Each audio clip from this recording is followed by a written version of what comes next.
கம்யூனிஸ்டுகளுக்கு சீட்களை குறைக்கிறதா திமுக?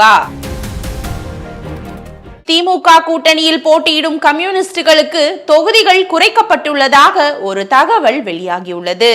தமிழக சட்டப்பேரவை தேர்தல் நடக்க உள்ளதை முன்னிட்டு மாநாடுகள், தேர்தல் அறிக்கை தயாரிப்பு, விருப்ப மனு விநியோகம் என தேர்தல் பணிகளை ஆளும் கட்சியான திமுக முடுக்கிவிட்டுள்ளது.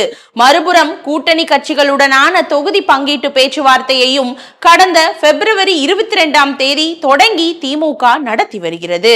இதுவரை இந்திய யூனியன் முஸ்லிம் லீக், மதிமுக, மனிதநேய மக்கள் கட்சி ஆகியவற்றுடன் முதல் கட்ட பேச்சுவார்த்தை நடத்தப்பட்டுள்ளது.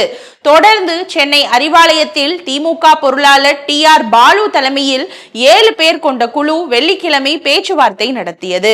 இதில் இந்திய கம்யூனிஸ்ட், மார்க்சிஸ்ட் மற்றும் கோமாதேக ஆகிய கட்சிகளின் குழுக்கள் தனித்தனியாக பேச்சுவார்த்தையில் ஈடுபட்டனர்.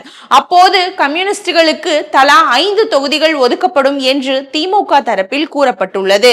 அதற்கு கடந்த தேர்தலை போல 6 தொகுதிகள் ஒதுக்க வேண்டும் என கம்யூனிஸ்டுகள் வலியுறுத்தினர். சென்ற தேர்தலில் 3 தொகுதிகளில் போட்டியிட்ட கோமாதேகாவுக்கு 2 தொகுதிகள் ஒதுக்கப்பட இருப்பதாகவும் ஒரு தகவல் வெளியாகியுள்ளது. திமுகவின் நீண்ட கால தோழமை கட்சியான இந்திய கம்யூனிஸ்ட் மற்றும் மார்க்சிஸ்ட் கட்சிகள் 2021 சட்டப்பேரவை தேர்தலின் போது திமுக கூட்டணியில் தலா 6 இடங்களில் போட்டியிட்டு தலா 2 தொகுதிகளில் மட்டுமே வெற்றி பெற்றனர். அதே சமயம் 2024 மக்களவை தேர்தலில் 2 கட்சிகளுமே தாங்கள் போட்டியிட்ட தலா 2 இடங்களிலும் வெற்றி வாகை சூடின.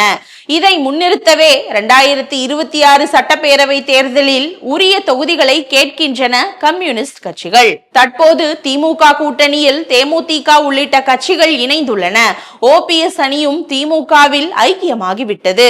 புதிய கட்சிகளின் வருகையாலும் கடந்த முறை கம்யூனிஸ்ட் கட்சிகளின் வெற்றி சதவீதம் குறைவாக இருந்ததை சுட்டிக்காட்டியும் இந்த முறை 2 கம்யூனிஸ்ட் கட்சிகளுக்கும் தலா 5 தொகுதிகள் மட்டுமே ஒதுக்க முடியும் என திமுக தரப்பு திட்டவட்டமாக கூறுவதாக தெரிகிறது.